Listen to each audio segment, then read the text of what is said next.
镜头转来咱国内，两岸关系要持续紧张。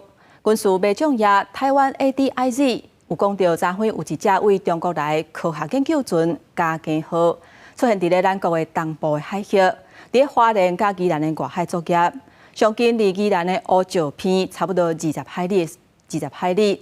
海巡署随派大东舰去监控，而且用广播来驱离。伫咧片乌这时阵，大舰晚88号出离互中国海警带登去，两岸抑阁伫咧交涉。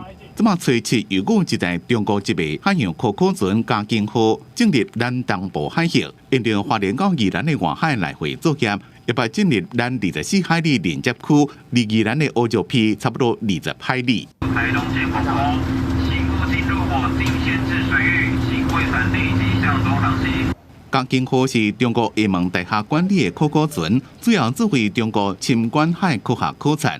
海巡署大东舰专程并航监控，并且放送驱赶。记者综合报道。